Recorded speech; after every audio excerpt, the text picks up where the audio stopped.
Saya menganggap bahwa setelah laporan polisi itu kita cabut dengan diselesaikan secara restoratif justice, sudah tidak ada lagi video.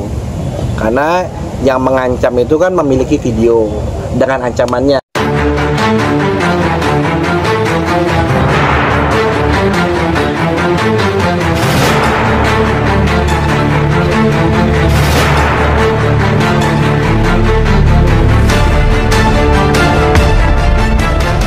Ini saya bukan kuasa hukumnya Rebecca, tapi dahulu saya pernah menjadi kuasa hukum dari Rebecca berdasarkan surat kuasa yang saya terima, dan saya membuat laporan polisi di Bareskrim Polri kaitan dengan pemerasan dan pengancaman yang dimana RK selaku korban. Yang mana laporan polisi tersebut saya laporkan pada tanggal 6 Oktober 2022. 6 Oktober 2022, saat itu RK dikenalkan ke saya melalui klien saya Marisa Ica. Jadi punya permasalahan bahwa RK diancam, diperas dengan menggunakan alat peras, yaitu screenshot foto, video syur, video pornografi yang diduga adalah RK. Akhirnya saya membuat laporan polisi tersebut pada tanggal 6 Oktober 2022 dan sudah diproses. Bahkan saya sudah mencabut laporan polisi tersebut pada tanggal November 28 November 2022. Sejak saat itu surat kuasa saya selesai dan saya sudah menuntaskan tugas saya. Bang, alasannya kenapa Bang dicabut, Bang? Alasannya kenapa Bang dicabut? Ya, artinya tugas saya sudah selesai, laporan polisinya sudah selesai, diselesaikan dengan cara restoratif justice. Artinya memang sudah selesai perkaranya. Artinya ada perdamaian antara pelapor, yaitu saya, dan korban, maksudnya Rebecca, dengan para tersangka. Tersangkanya 2 orang. Bang, perihal screenshot video itu, apakah sama Bang dengan video yang sekarang lagi rame Bang? Begini, terkait video, saat itu saya tidak pernah melihat video yang saat ini beredar maupun yang saat itu beredar, karena ranahnya privasi, sifatnya saya hanya membuat laporan polisi. Ya waktu itu yang melihat atau menyaksikan ya artinya pihak penyidik, itu juga perempuan. Karena ini kan kaitannya sangat sensitif ya. Jadi saya tidak bisa memastikan apakah video itu sama apa tidak. Itu. Tapi fotonya sama foto yang sekarang lagi beredar. Makanya saya tidak pernah mendapatkan melihat screenshotnya seperti apa waktu itu.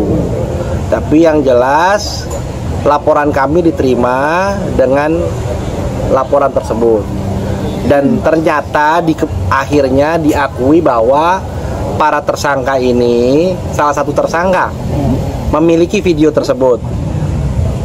Dengan berakhirnya laporan polisi, alat-alat untuk menyimpan video-video tersebut dimusnahkan. Saya menganggap bahwa setelah laporan polisi itu kita cabut dengan diselesaikan secara restoratif justice, sudah tidak ada lagi video.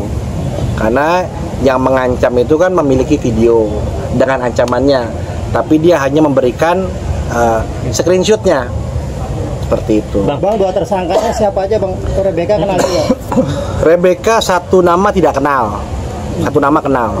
Satu nama itu, maaf Bang, mantan bukan. Teman dekat? Bukan teman dekat, teman kerja Bang. Artinya enggak, zaman profesi. Enggak, bukan. Ini kan sudah kejadian ini kan sudah lama sekali sebenarnya. Tahun berapa sekitar? Saya lupa tahunnya, yang jelas sudah lama sekali. Mungkin sekitar 2020 ke bawah ya. 2020 ke bawah. Saya lupa detailnya tahun berapa, karena ini kan terus terang saya juga baru berusaha mengingat-ingat lagi nih perkara, karena saya anggap perkara ini sudah selesai. Karena memang waktu itu pilihannya kita tidak pernah, saya tidak media pun tidak pernah tahu atas laporan ini, dan saya menganggap ini sebuah sebuah tidak perlu yang dibesar-besarkan. Tapi karena kejadian sekarang udah merebak kemana-mana, akhirnya sampai kalian nyampe ke saya. Bang, saya Kompes tadi mengatakan kalau laporan ini 3 bulan yang lalu tidak menerima laporan ini, Bang. Enggak belum dicek. Ya, belum dicek kali. Ini laporan polisi. Ya, saya kasih lihat deh. Ini memanggilnya saya Ahmad Ramzi. Ini LP-nya. Ini LP-nya. Jadi kan nggak mungkin lah saya mau ngarang-ngarang. Bang, sedikit bang, alasannya apa sampai akhirnya video itu bisa jatuh ke tangan orang lain? Kan padahal sudah dihanguskan sama. Enggak yang awal. Oh, yang awal saya juga nggak tahu ya. Bagaimana ceritanya saya nggak bisa menyampaikan ini, dan saya juga tidak tahu. Ya, artinya yang saya ketahui adalah konteksnya laporan polisi saya adalah konteks pengancaman dan pemerasan. Enggak kan, akhirnya abang kan ditemukan tuh sama si pelaku ini. Nah, mereka dapat dari mana ketika ditanya? Ya, saya nggak bisa sampaikan itu. Apa kelalaian yang saya nggak bisa sampaikan. Apa HP-nya hilang atau gimana? Nanti tanyakan ke kuasa hukumnya Rebecca, saya nggak bisa sampaikan. Enggak, yang dulu sekarang enggak, Bang, masih pegang dulu. Enggak, saya nggak bisa. Kan boleh dibilang iya, artinya perkara dahulu sudah selesai. Ya, saya nggak mau mencampuri urusan perkara saat ini, ya kan? Saya terpegang atas kode etik, ya kan? Silakan tanya mengenai hal itu, apakah itu video itu benar sama apa tidak, apakah bagaimana cara mendapatkannya, silakan tanya kepada pengacaranya saya.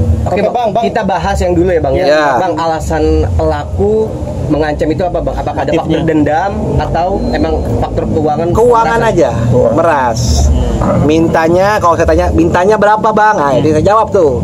Karena itu kan pasal dulu, sekitar 30 jutaan. Nah, 30 jutaan di WA, bukan di WA, di DM dengan anonim, ya kan?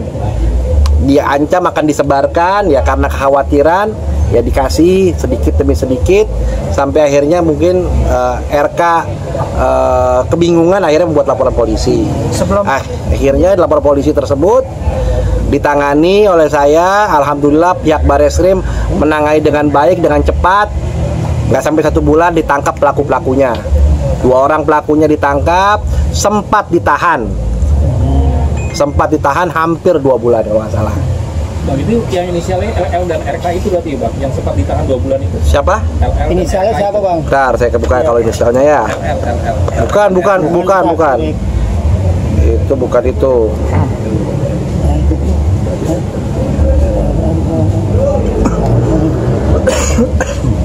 Saya buka data dulu ya, nggak apa kan? Iya, Bang. Nggak apa-apa, Bang.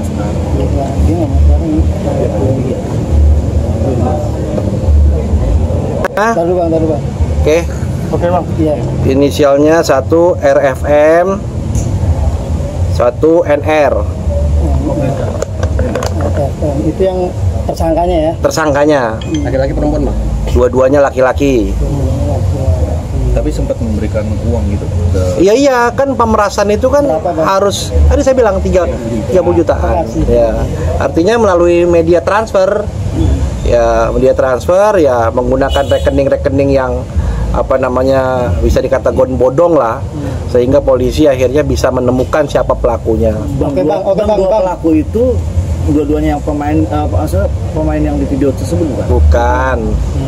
Bukan. Bang, artinya kan Rebecca takut, terus dia transfer donasi.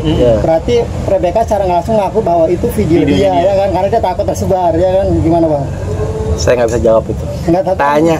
Kalian simpulkan sendiri dan kalian tanyakan kepada pengacaranya. Oke? Kenapa dia mau transfer? Bang, pada saat itu abang sempat bertanya Rebecca kenapa video ini bisa sampai di tangan mereka? Saya tidak menanyakan hal itu.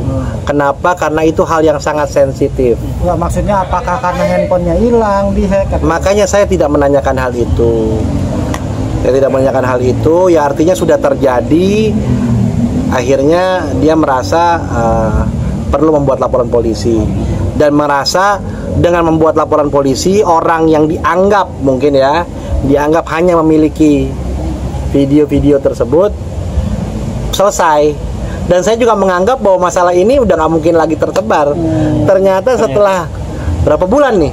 November 3 bulan, 6 bulan dong. November sekarang udah Mei. Iya, benar. Ya kan? November Mei. 6 bulan. Ya kaget lah. Kaget juga. Pada saat itu Rebecca 6 bulan lalu keadaannya maksudnya psikisnya terganggu nggak? Ya pastilah. Orang kalau misalnya artinya ya saat ini siapa lagi sekarang kan saya juga cukup prihatin lah. Artinya apalagi sekarang kan pasti juga sangat shock.